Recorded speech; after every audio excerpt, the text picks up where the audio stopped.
Good morning Odisha. आसतु आज किसी गुरुत्वपूर्ण खबर देखा। आज हूँ अगस्ट 6 मंगलवार। ता सहित वीडियो को लाइक करी चैनल को सब्सक्राइब निश्चिंत भाव करदे। सक्रिय मौसुमी प्रभाव में आज राज्य में बढ़ वर्षार परिमाण। प्रबल वर्षा नहीं 16 जिला को येलो वार्निंग जारी करा जायछि। पुरी, खोर्धा, कटक, जगतसिंहपुर, केन्द्रापड़ा, भद्रक, बालेश्वर, मयूरभंज, केउझर, ढेंकानाल, जाजपुर, गंजाम, गजपति, रायगड़ा, कंधमाल और नयागढ़ जिला को आज येलो वार्निंग जारी करा जायछि। किछि स्थान में बिजुली घड़घड़ी सह मध्य वर्षा हो पारे। यही सब जिले में 7 ରୁ 11 सेंटीमीटर वर्षा पर्यंत हो पारे। यह 7 तारिख पर 6 जिला अनुगुल, ढेंकानाल, कटक, बौद्ध, संबलपुर और देवगढ़ में प्रबल अति प्रबल वर्षा ने सतर्क सूचना जारी करिछि आंचलिक पाणीपाग विभाग।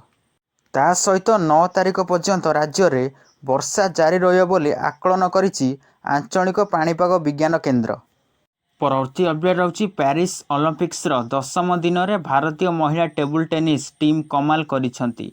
भारतीय दल रोमानिया को हराई ओलंपिक्स इतिहास में प्रथम थर क्वार्टर फाइनल में प्रवेश करिछि। टेबुल टेनिस दल विश्वर 4 नंबर दल रोमानिया को 3-2 रे हराइछंती। परवर्ती अपडेट रही भारतीय हॉकी दलर स्टार खेलाड़ी अमित रोहिदासंक उपरे लागिछि गोटिए मैच पाई बैन। फल भारतीय दलर एही महत्वपूर्ण खेलाड़ी गुरुत्वपूर्ण सेमीफाइनल मैच खेली पारिबे नाही, जहा फल तांकर अनुभव और अनुपस्थिति भारतीय हॉकी दल उपरे पड़िबाकु जाउछि। जर्मनी विपक्ष सेमीफाइनल मैच रु से आउट होइछंती। परवर्ती अपडेट रही पंजाब आसीबो आलू। आलू संकटर समाधान पाई दरकार हेले पंजाब आलू मगाजिबो बोली सूचना देइछंती जोगाण मंत्री। मंत्री कृष्णचंद्र पात्र कहिसेंती एबे उत्तर प्रदेश रु आसुथिबा आलू शीघ्र पचि जाउथिबा नै जहा कुहा जाउछि ताहा मिछ कथा। ओडिशा रे बिक्री होतिबा यूपी आलूर क्वालिटी बहुत भल, तेबे आवश्यक पड़िले पंजाब रु आलू मगाजिबो। अपरपक्षे पश्चिमबंग ब्लैकमेल रो शिकार न होई आमे स्वाभिमान को देखिलु बोली कहिसेंती मंत्री। एपटे आलू पाई आउ ओडिशा को केही करि पारिबेनी ब्लैकमेल। उत्तर प्रदेश रु आलू आनी पश्चिमबंग को चेक देबाकू राज्य सरकार उद्यम करिसेंती। परवर्ती अपडेट रही रविवार अपेक्षा सुनार दाम वृद्धि पाइछि। भुवनेश्वर 10 ग्राम 24 क्यारेट सुना दर 70,580 टंका रही। सेहीपरि 22 क्यारेट सुनार मूल्य आज 10 ग्राम पिछा 64,700 टंका रही। सेहीपरि 22 क्यारेट सुनार मूल्य 1 ग्राम पिछा 6,470 टंका होइथिया बेले 8 ग्राम पिछा 51,760 टंका रही। कटकरे मध्य सुनार दर में परिवर्तन देखा मिली। 22 क्यारेट सुनार मूल्य आज 10 ग्राम पिछा 64,700 टंका रही। परवर्ती अपडेट रही शेष होइछि श्रीमंदिर परिचालना कमिटी बैठक।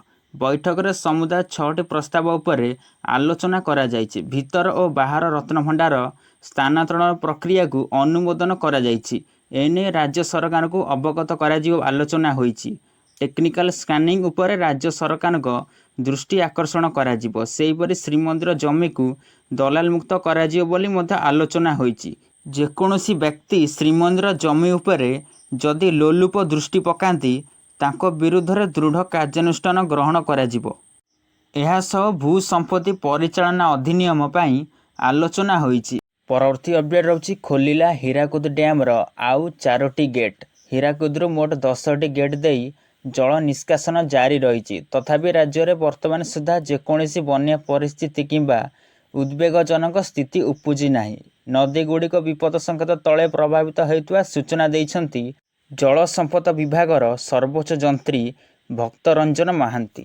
बैतरणी बुढ़ाबलंग अफ ट्रेंड रे पानी प्रभावित हेउथिले भी विपद संकेत तले रहिथिबा कहिसंती सर्वोच्च जंत्री। हीराकुद रे 6टी गेट खोला थिला। महानदी उपर मुंडरे जेहेतु एवरेज 30 मिलीलीटर उपरे रेनफॉल हेउछि, तेणु आहरी 8टी गेट खोलिबाकू निष्पत्ति होइथिबा कहिसंती सर्वोच्च जंत्री। परवर्ती अपडेट रही सोमवार लोकों अभियोग शुणिछंती मुख्यमंत्री मोहन चरण माझी। मुख्यमंत्री अभियोग शुणाणी रे प्रबल भिड़ देखा मिली। एमितिक नाही नथिबा भिड़ सह ठेलापेला दलाचकड़ा मध्य होइछि। पंजीकरण पाई लोकों प्रबल भिड़ ପରିଲକ୍ଷିତ ହୋଇଛି। ପଞ୍ଜୀକରଣ କରି ମୁଖ୍ୟମନ୍ତ୍ରୀଙ୍କୁ ନିଜ ଅଭିଯୋଗ ତଥା ଦୁଃଖ ଶୁଣାଇବା ପାଇଁ ଏକାଠି ହୋଇଛନ୍ତି ଶତାଧିକ ଲୋକ। ମୁଖ୍ୟମନ୍ତ୍ରୀ ଜନସାଧାରଣଙ୍କ ବିଭିନ୍ନ ଅଭିଯୋଗ ମଧ୍ୟ ଶୁଣିଛନ୍ତି। ଭୁବନେଶ୍ୱରରେ ୟୁନିଟ୍ 5 ସ୍ଥିତ ମୁଖ୍ୟମନ୍ତ୍ରୀଙ୍କ ଅଭିଯୋଗ ପ୍ରକୋଷ୍ଠରେ ଲୋକମାନେ ଏକାଠି ହୋଇ ଦୁଃଖ ଶୁଣାଇଛନ୍ତି। ପରବର୍ତ୍ତୀ ଅପଡେଟ୍ ରହୁଛି କଟକ ସର୍କଲ OBCC ଅତିରିକ୍ତ ମୁଖ୍ୟ ଯନ୍ତ୍ରୀ ପ୍ରଦୀପ ରଥଙ୍କ ଘରେ ସୋମବାର ଭିଜିଲାନ୍ସ ଚଢ଼ାଉ ହୋଇଛି। ଏକକାଳୀନ 12ଟି ସ୍ଥାନରେ ଭିଜିଲାନ୍ସ ଟିମ୍ ଚଢ଼ାଉ ଜାରି ରହିଛି।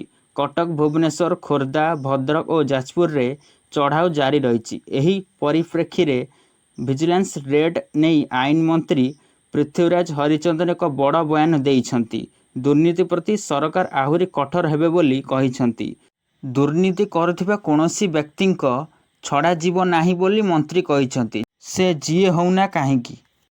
ପରବର୍ତ୍ତୀ ଅପଡେଟ୍ ରହୁଛି ପଡ଼ୋଶୀ ଦେଶ ବାଂଲାଦେଶରେ ହୋଇଥିବା ବିଶୃଙ୍ଖଳା ମଧ୍ୟରେ ସୋମବାର ଶେଖ୍ ହସିନା କେବଳ ପ୍ରଧାନମନ୍ତ୍ରୀ ପଦରୁ ଇସ୍ତଫା ଦେଇନାହାନ୍ତି, ବରଂ ସେ ଦେଶ ମଧ୍ୟ ଛାଡ଼ି ଦେଇଛନ୍ତି। ଏହି ସମୟରେ ଆଉ ଏକ ବଡ଼ ଖବର ଆସିଛି। ସୋମବାର ସେନା ମୁଖ୍ୟ ସୂଚନା ଦେଇ କହିଛନ୍ତି ଶେଖ୍ ହସିନାଙ୍କ ଇସ୍ତଫା ପରେ ବାଂଲାଦେଶରେ ସେନା ଦାୟିତ୍ୱ ସମ୍ଭାଳିବ।